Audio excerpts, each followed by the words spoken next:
Hello, my name is Robert Bauer. I represent 8th generation of the Yeatman family involved in port wine.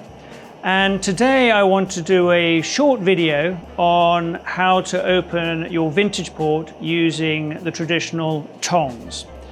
Tongs can actually be very useful if all the corkscrews in your home are of the modern sort and a little bit too short, because a short corkscrew may break the cork. And the most annoying thing to have is to, pull out half of the cork that's still left in your bottle. So this is normally what I do at home. Of course, there are other advantages. If your brothers will not leave at night, you can always reheat this and encourage them to leave. So this has been heating for a couple of minutes now.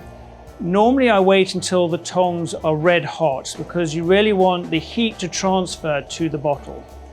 You'll get a bottle with a capsule, so I encourage you to remove all of the capsule to allow easy transfer of the heat to the bottle.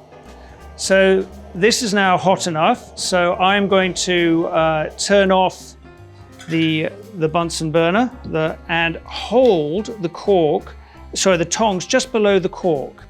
And you will hold it for approximately a minute and a half. A minute probably, because this is quite hot.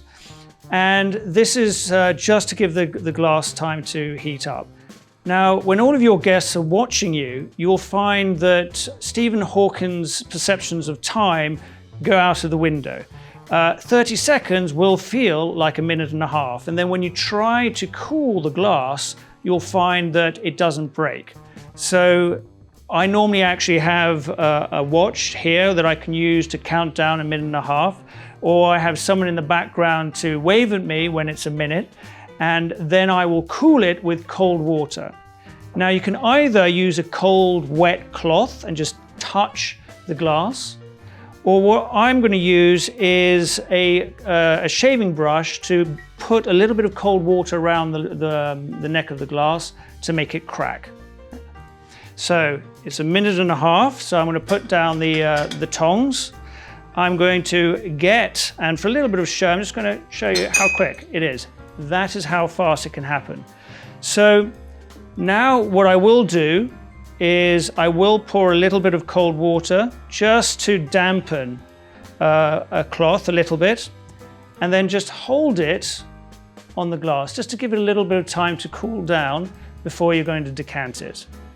Now with this glass, it is very, very sharp, so do be careful touching it.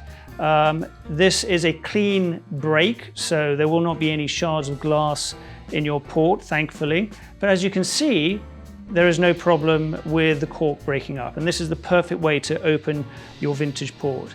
It doesn't really work with non-vintage port because as you heat it, a Taylor's late bottle vintage, for example, you'll find that the T-top will just pop off. So I only use this for vintage port.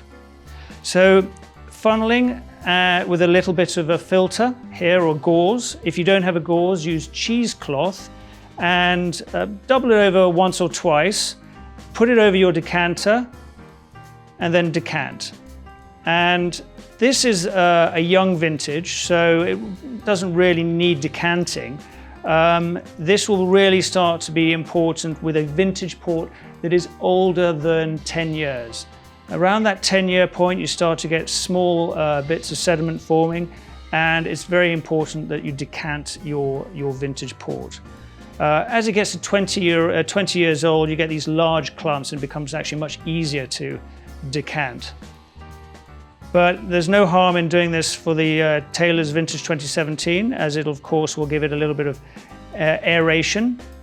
And my father's generation would love to tell me, wait a few years to drink their vintage port. But if you're having a beautiful chocolate lava cake, you can either have that with a Taylor's late bottle vintage, but if you do have access to your brother's cellar, don't worry about drinking a Taylor's 17 or a Taylor's vintage 16, or even a beautiful Taylor's 2003 with that chocolate. So cheers, I hope you've enjoyed this video, and you can all have fun tonguing at home your vintage port. Thank you very much.